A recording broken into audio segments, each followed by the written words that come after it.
Alrighty. Yeah, we're doing data privacy amendments. So this is beefy. The other one's a little smaller, but let's face it, all bills are kind of long. Not all of them, but a lot of them. Anyway, so we're talking about data privacy amendments, Jeremy and I. And this one is a really big bill. It is still amendments. And I just want to talk about some of the themes we were seeing as we were reviewing the bill and the requirements.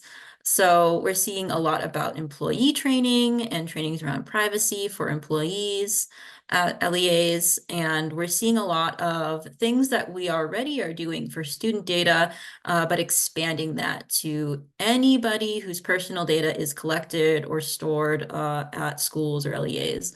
So that's that theme. Those themes are going to come up, and you'll see that. Yeah, and then once again with this kind of review that we're doing with bills, and this is true, I think, of any of the bills we're covering today, we encourage you to kind of dig in and look at them yourself. We're really giving a very, very high level overview and trying to give you from a data privacy perspective, what we feel is most important, but there's a lot of other perspective on these bills and other requirements we might not specifically talk about because they don't have to do with data privacy. So always encourage to look at it yourself and also reach out with questions at any point. So with that said, I'm going to jump in and cover my slides. So hopefully, I know Jeremy and my coworkers are gonna check the chat for me and stuff, and feel free to jump in and stop me if people have questions. So this first requirement we're covering in this bill is a new annual report about data sharing and selling. So there is a new requirement that LEAs must report annually to the state privacy officer. Our current state privacy officer is Whitney Phillips.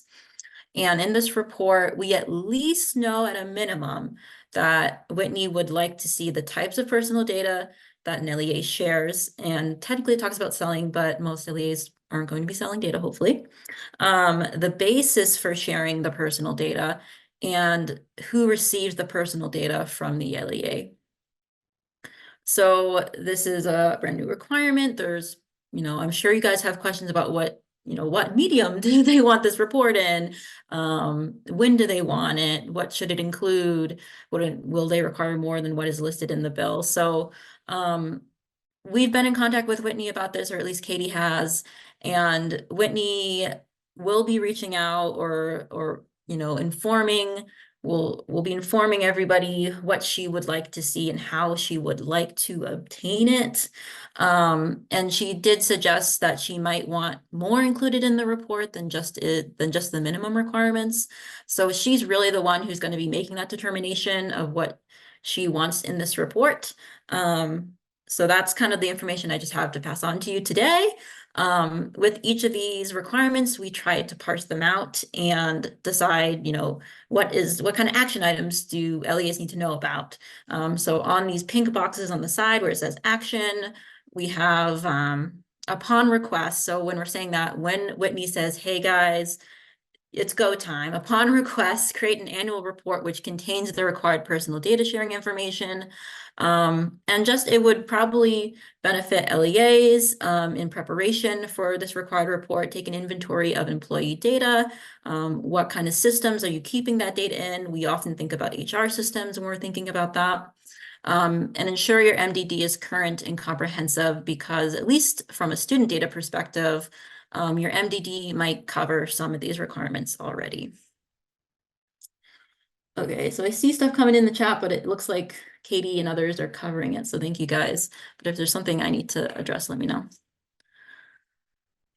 So the second requirement that I'm covering is a data collection notice. So the bill talks about how LEAs must provide a personal data request notice to individuals or guardians of individuals for students it requests or collects data from. And this notice must include the reason for the collection, the intended purpose or purposes, the consequences of refusing to provide the data, if there are any, where the data is coming from and where it will go, and the record series the data belongs in, if applicable. So when we talk about record series, we're talking about like retention and determining what type of record you have, so you can figure out how long you need to retain it, or if you need to destroy it. So you likely already have some type of data collection notice, especially for students. But you'll just want to review what you have versus what you might need to fulfill this requirement. So the only action we create or update a data collection notice that includes the required information in this bill. And we have a requirement to make sure you have some kind of process for amending or correcting data. So when you hear this, if you're familiar with FERPA, it might ring some bells because FERPA already requires, so, in its own way, it requires a process like this for student data. But as I was mentioning at the beginning, there's this theme of kind of taking requirements we already do with student data and widening them to anybody with personal data stored. So LEAs that collect personal data must provide a procedure that allows individuals or legal guardians to request an amendment or correction to their personal data. An LEA is not obligated to make any requested amendments or corrections submitted using the procedure. They just have to have the procedure in place to accept a request. They don't always have to actually follow through with the request. So ensure that any existing processes you have for amendments or corrections to data, that not just guardians requesting amendments for student data, that an employee of your school could also amend or correct data that the school is storing on them. So I kind of like that one because at least it's already something in place, or there's already things around that for student data. We're just kind of widening that. And then I think this is my final slide for this presentation. In the bill, it talks about the requirement to retain and dispose of data, which, I mean, this is already a requirement. We have retention rules around our data, but it is in this bill as well. LEAs must retain and dispose of personal data in accordance with record retention schedules. The schedules themselves haven't changed any more than that naturally has changed. This bill didn't change any schedules is what I'm saying. So we can still use the resources that we've always used around retention. Our own John Lyman created the Utah Ramp, which is a wonderful resource about retention schedules for education records specifically. So it's really, really helpful. There's a couple parts of that need to be updated, but for the most part, it's pretty good. And then if you do have questions around, hey, I don't know if this schedule on the ramp is 100% accurate anymore, you can cross-reference with the State Archives website because the State Archives website is always up to date.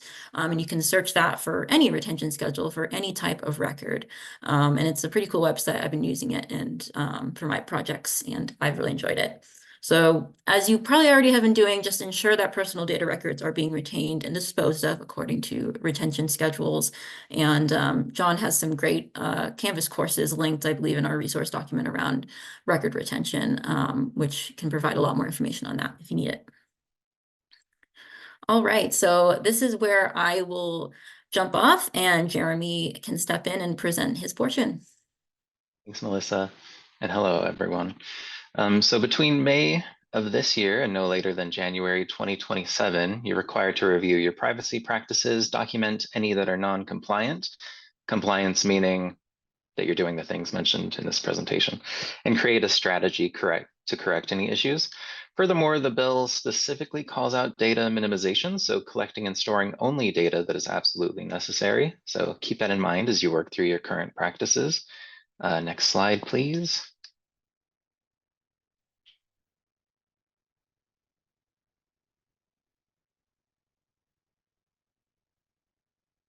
Maybe. Thank you. You're also required to implement and maintain a privacy program before May 2025 that includes policies, practices, and procedures for processing personal data. What specifically will that look like? We can help you. Over the coming months, we intend to provide additional webinars, trainings, and resources for you. As Katie mentioned earlier, or maybe she didn't, but privacy is our full-time job, and we want to make sure that y'all are supported as you work through compliance with this new bill. Yeah, next slide, please. The newly formed Privacy Commission will create a training that must be completed by anyone who deals with data. We also intend to create a training that aligns to theirs, but is more education-centric, so either will work. New employees must take the training within 30 days of being hired, and all other employees once a year. You'll also have to track the completion of that training. Further, the bill notes that the provisions in this presentation extend to contractors. So those of you who have contracted substitutes, coaches, etc., you'll need to provide training to them as well if they deal with data. A literal interpretation of that line is that the provisions would extend to vendors too, but I'm not really sure how we're going to get like Lexia and Google or others to take our trainings. Employees that don't deal with data are exempt from the training. Next slide, please.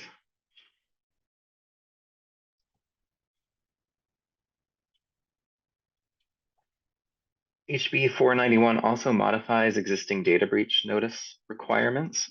To first recap what is the same though, 1344-202 created the requirement that entities notify the Utah Cyber Center and Attorney General within 5 days of a data breach affecting 500 or more individuals. I've included a link to that form on this slide, as well as the relevant legislation. And also I'd like to remind you that data breaches affecting student data must be reported to our team within 10 days per board rule. And to the degree appropriate, I'm also always willing to assist however possible if y'all experience an incident. And one last little note is that cybercrime should also be reported to the FBI through the IC3 website, which I've included a link to here in that tiny orange bubble. So make sure that your incident response process is robust and involves contacting the Utah Cyber Center and us as necessary. Next slide, please. The Cyber Center report should include date and time the incident occurred and was discovered, the means by which access was granted, who did it, steps you've taken to remediate, number of affected individuals, with a specific call out to Utah individuals, the type of data disclosed, and anything else that the Cyber Center requests. Next slide, please. Unless it would pose a threat to someone's safety, notice must be sent to the affected individuals after restoring reasonable integrity. That notice should include a description of the breach or incident, the individual's affected personal data, steps you're taking to respond, and recommendations to prevent identity theft. So make sure that you're factoring those notifications into your incident response plans. Next slide, please. And unless they've given preference to the type of communication that they want to receive, the notice must be given in 2 forms, email or mail as available, and a text message or phone call. The text message should include a link to the full details of the incident. A public notice also has to be posted, such as a press release or on social media or in a newspaper. And if no other means of communication is available, a public notice that's like reasonably viewable is sufficient. Next slide, please. One change to that process from HB 491 is that any incident involving personal data must be logged with an internal incident report and reported annually to the Cyber Center.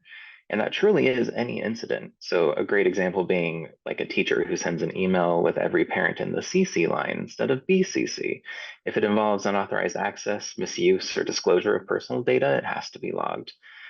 When I was at a charter school, I logged and took very detailed notes anytime there was a lapse in privacy or security, no matter how small. But being in a charter, I had the luxury of being an IT admin and a school tech. For those of you in districts, managing this requirement may be much more difficult. You'll have to work with your school techs and admin to make sure that you're being informed whenever these incidents occur. Next slide, please.